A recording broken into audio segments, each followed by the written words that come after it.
Good morning, everyone.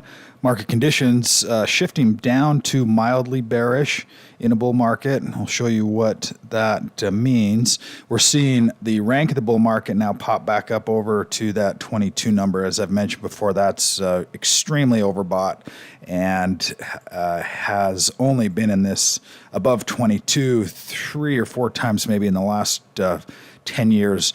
So pretty significant rally that we've had, maybe starting to see some break, some cracks in that current trend. We're seeing momentum shifting back down into that trendless range right there in the middle. Also seeing breadth pull back from this upper level back into that trending level. Still seeing decent breadth right here, although buy-sell ratio has shifted pretty aggressively yesterday. Sentiment actually pulled back off of that level. You can see it moving back just a little bit yesterday. So again, just a few additional cracks here. If we look at buy-sell ratio, you're seeing that number now sitting back down at 0.88, so less than 1.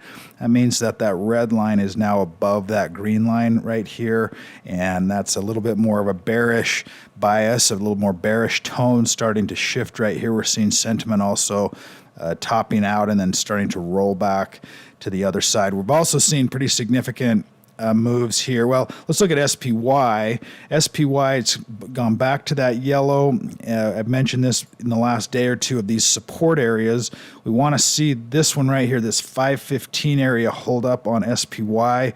If it can't seem to hold up right here, and if it even drops below that, this will be a real first significant resistance area. Once a price starts breaking down through those areas that the areas that it had been climbing up that stair step pattern, there's retracement moving higher.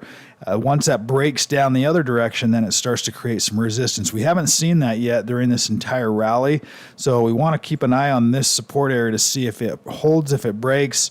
If it breaks back down, then that next stop is 506, and then a new precedent for potential downside with this upper resistance area could be in place.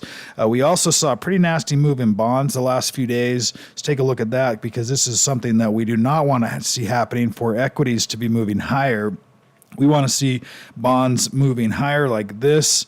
That means that interest rates are moving lower. When bonds are moving lower, that means interest rates are still going higher. So the bond market is not believing that the Fed is going to be doing much, and that could be an issue right here moving forward. That's the long-term bond, the 20-year. The shorter-term 1 to 3 year Treasury also moving to the downside here as well. We'll see if it finds some support. That's a pretty aggressive move down in bonds in just the last couple of days.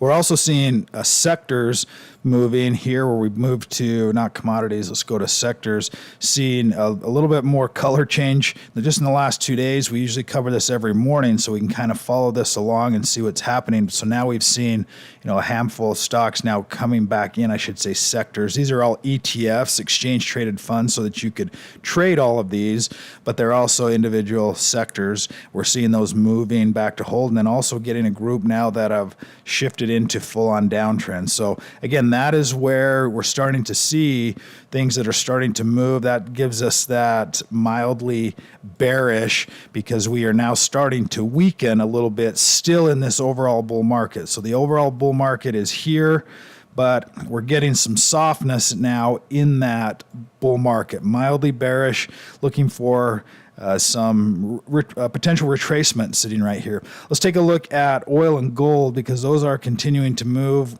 We're seeing commodities rally aggressively now. This gold move, we've talked about it since back here. It's continuing to build momentum, oil. And then the gold move right here also finding additional strength. So we're seeing a lot of things happening here, where we're seeing bonds moving lower, which is not going to be good for equities. We're seeing oil rallying, which is not going to be a good for equities. We're seeing gold rally, which is really just a flight to safety. So investors are putting money into gold instead of something else, right? And so an opportunity cost, there may be some perspective that we could be running into a slowdown or recession, so keep an eye on some of those perspectives as they develop in the shorter term right now, because right now is the time to position your portfolio for any potential headwinds. The new buy list was pretty lean today. We saw a couple of stocks stocks coming in here. ORN, which is a building, heavy construction stock, having a nice move. Lots of volume into this consolidation right here on ORN, and STXS, a nice big confirmation move. Medical instrument stock, 16%, big volume, and a $2 or $3 stock. Interesting price pattern right there. Still seeing medical instruments, still seeing biotech, still seeing a lot of those things happening and showing up here in the new buy list. That'll do it for today's update. Everyone have a fantastic day today.